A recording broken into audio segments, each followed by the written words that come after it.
guys, how's it going? How are your kids doing? How old are they? I wish I could talk to you. I wanted to share my kids. We had a big month of birthdays in March. My middle boy turned 13 and the twins turned 10, and my oldest is 14 until September. So I'm really entering a new area, new season of life with kids who are no longer little.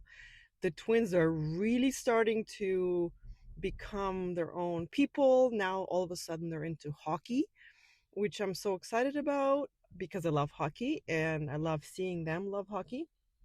And they're really musical. All of them are really musical, which I have no idea where they got it from. Well, actually, I do. My husband is very musical. I'm more artsy. I paint, but they're playing guitar and saxophone and drums and piano, and they're just loving it. I'm not forcing them at all. I don't force them to ever do homework. So I'm really amazed to see that they are making it fun for themselves, because I always thought it could be really boring, right? When I've seen people be forced to do lessons and things, and not liking it, right? Having to do it every day. I don't want to do it, right? My cousin played piano growing up, and she always had to sit there for an hour practicing, and I had to wait for her. It looked super boring. But and she always had to do classical music, where these kids are, they're just, we're allowing them to just play whatever they want. So they pick a song and they just learn it with a teacher. We told the teachers we don't care about any agenda. Our only agenda is that they have fun with it, they enjoy music. So they really are blowing my mind with how good they are, how much they enjoy it, and I have to do zero effort to achieve that, which is so great. So that's my life right now, navigating life with all these kids who always want something. This is my biggest struggle right now, is allowing them and supporting them and helping them get what they want, because they all want so many things, like to do and to buy and to go do and try and all these things, where it's a lot for two parents. So I'm kind of talking to myself and saying, you know what, like my oldest is going to be gone soon. Like this is the time to spend with him. If he wants to go to a friend's house, drive him. This is it. This is the time to go and drive him. If you don't, like, he'll be gone in 4 years and then you won't even be able to drive him. So I'm kind of talking to myself to really like re-engage. It was much easier when he was a baby and I just needed to hold him and feed him and sleep, make him put to sleep. But it was so easy to do that because he needed me to do that. But now he needs me to drive him to his friend's house and I don't want to. And I didn't plan on that, right? So in my head, I was not ready. So I really have to kind of talk myself up to doing it. So that's my life with kids. And today I wanted to tell you about a couple of mistakes I make at 42. I'm 42. And it's funny how we just keep making these mistakes all our life and learning from them. So a couple of them I did not want to tell you because I have shame over them. But right away I thought, okay, well, that's why I should tell you guys, because shame doesn't like it when I share about it. So when I share about it, I don't feel shame anymore. I'm like, you know what? If I feel it, others feel it. So today the topic is thinking for yourself and how I did not do that. A couple times this weekend when I went away on a trip with my girlfriends, the three of us went skiing in Whistler. I did not think for myself. For example, one of my girlfriends, she said, I'm renting skis there. So I somehow automatically decided I'm also renting skis. Well, I talked to my husband and he says, yeah, just rent it there. It's easier. Just bring the boots and the helmet. Great. But I did not think for myself. I just took on other people's decisions and decided that they're better, that this is just what I should do. Whereas I actually wanted to bring my own skis. And at the end, it didn't really matter whether I brought them or not, but I felt ripped off, like I did not make that decision for myself. And when we arrived, didn't know how much the rentals were, which shocked me that they were $120 a day. So if I brought my own skis, I wouldn't have to pay that, right? I would have to pay for the luggage, which is fine. But again, I did not give myself a chance to make that decision and, like, okay, to research it and to price it out and then make an educated decision and do what I want to do. Instead, I just blindly did what other people told me to do. And it felt bad on the back end. And this is why I'm telling you these things, because there's always feedback. I want you kind of to hear my mistakes, but also hear the template. The template is, I do this, then I feel this. And for me, I did that and I felt bad because I did not make that decision for myself consciously, right? Like, and so it felt bad. So for me, I'm learning. I'm like, oh, okay. Every time I don't decide for myself, it feels bad, even though it was fine. Like, it really didn't end up making a big difference either way. I just didn't like how it felt because I was questioning it after. I was like, did I do the right thing? The other girlfriend brought her skis. I didn't. Was I a fool? What should I have done? Why didn't I bring them? And so I asked the girlfriend who didn't bring the skis. I said, why did you not bring your skis? She goes, because they're really old and I don't have like good skis, so I wanted to rent them. I'm like, oh. So, and I just assumed she wasn't bringing them because she didn't want the hassle of bringing them. So it's just so silly. Like, it honestly doesn't really matter what I did. It matters how I felt. So that's one silly, silly, silly mistake. I don't feel shame over that one.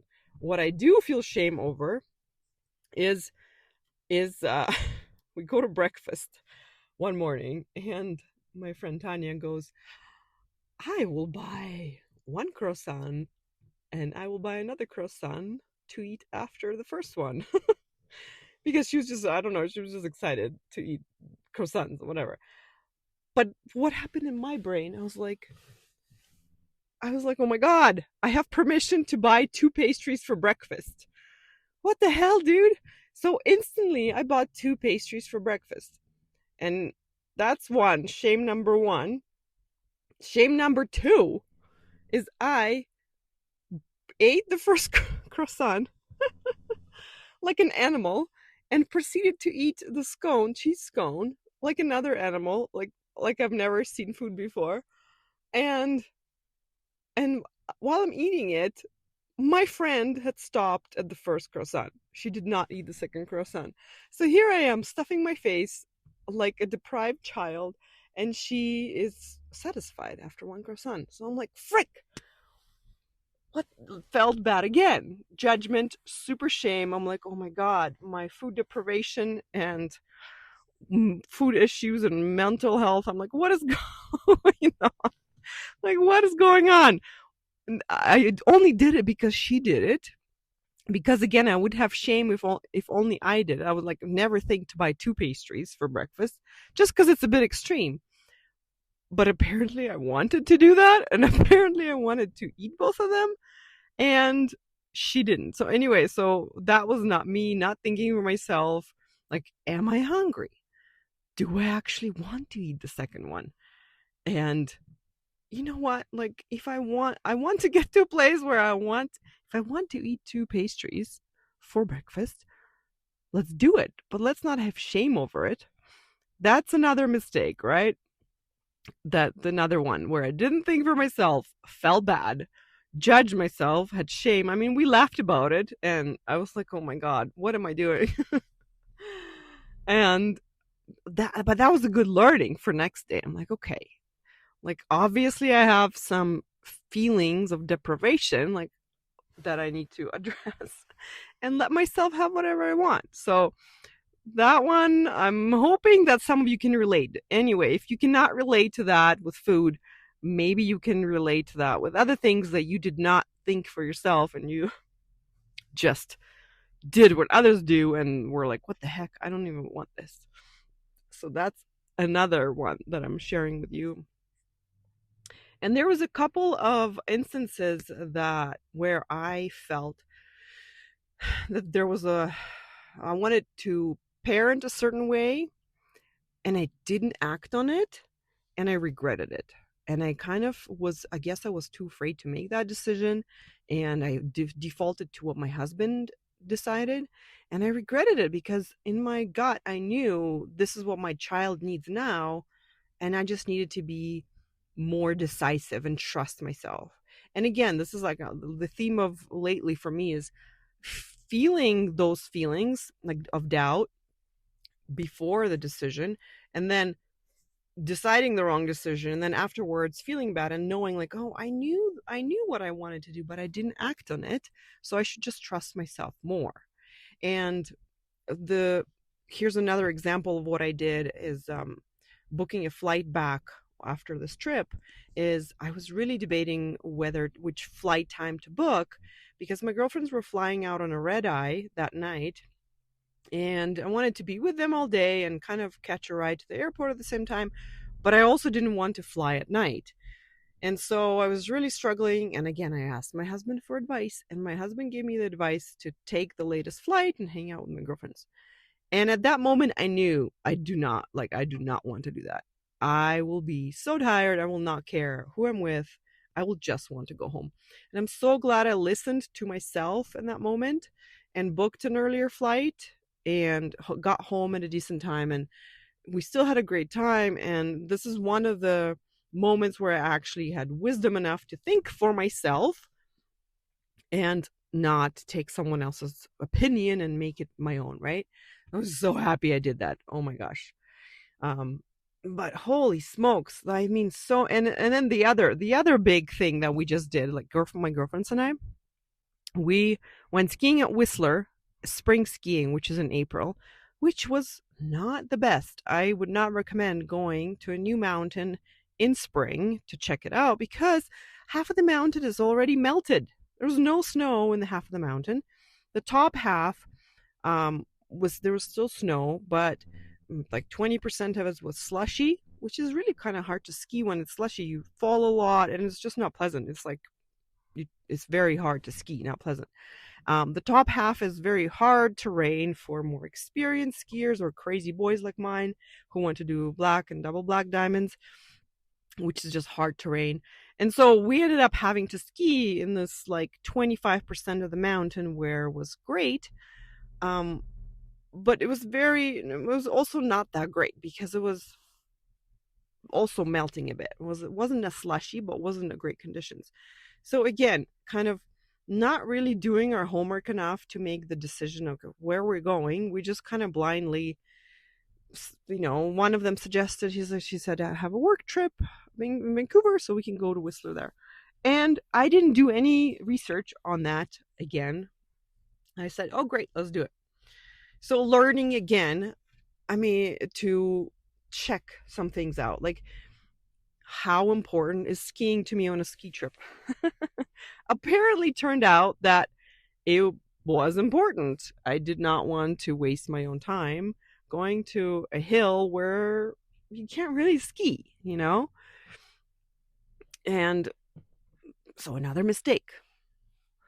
One more mistake. Okay, I'll leave you with this one. Last one. And when we were booking Airbnb for this trip with the girlfriends, one of the friends said, oh, I found this place. It's great. 3 beds, blah, blah, blah. But the hot tub is broken. And I said, you know what? I don't care about a hot tub. I'm good without a hot tub. And we booked that place. We got to that place. We went skiing. And I suddenly realized that I do care about a hot tub, which was another learning for me.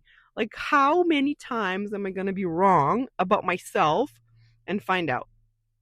It's getting comical, like every time. It's just, that's why they call it getting older is getting wiser, because you just are so aware when you make mistakes and you learn from them. Like, you're a lot better at learning from them than when you're young, that you get wiser because you make so many mistakes. So my friends and I were joking about it. I was like, how, like, we're 42, 41. When are we going to stop making mistakes? Never. We're always going to keep making mistakes. And here we go again. So hopefully this was entertaining to you, my mistakes, inspiring, and hopefully you're inspired and you can tell a difference between how you feel when you listen to yourself and versus when you don't. And it's such a great feedback for the next decision. Simply just all it takes now, like, I just remind myself, okay, take a pause. What do I really actually want?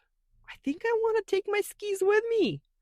Why am I leaving them here? I have skis. Why would I leave them? Anyway, so take a pause. And if you don't, if you make a mistake, just laugh about it. Send me a message and tell me about your mistake. I would love to hear any of your fuck ups, any of your mistakes. I love them.